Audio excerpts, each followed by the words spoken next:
Hallo und herzlich willkommen zurück zu unserem Deutsch podcast. Hello and a warm welcome back to my German podcast.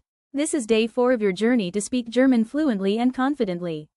In our last episode, you learned your first real sentences, Ich lerne Deutsch, ich kann es schaffen.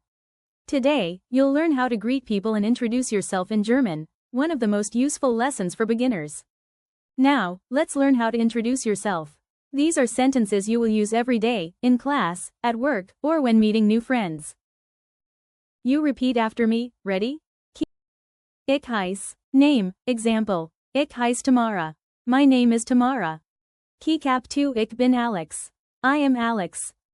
I come from India, ich komme aus Indien. I live in Mumbai, ich wohne in Mumbai. Schön, dich kennenzulernen. Nice to meet you. A friendly and polite phrase for first meetings. Now repeat after me slowly. Ich heiß Tamara. Ich bin Alex. Ich komme aus. Ich wohne in. Ich komme aus Indien. Ich wohne in Mumbai.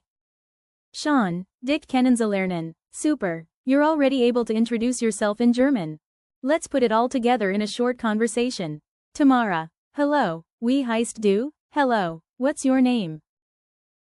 Alex. Ich heiß Alex. Und du? My name is Alex. And you? Tamara. Ich heiß Tamara. Schön, dich kennenzulernen. My name is Tamara. Nice to meet you. Now it's your turn. Repeat the whole conversation after me. Let's quickly review today's key words. Hello is hello. Guten Morgen is good morning. Guten Tag is good day. Tschüss is bye. Ich heiß Tamara is my name is Tamara. Ich komme aus Indien means I come from India. Schön, dich kennenzulernen means nice to meet you. You're doing amazing learning German one brick at a time. Tomorrow, in day 5, we'll learn how to ask and answer simple questions like wie geht's means how are you, and wo wohnst du means where do you live. Bis morgen means see you tomorrow. Like, share and subscribe to my channel for more such lessons. Bis morgen.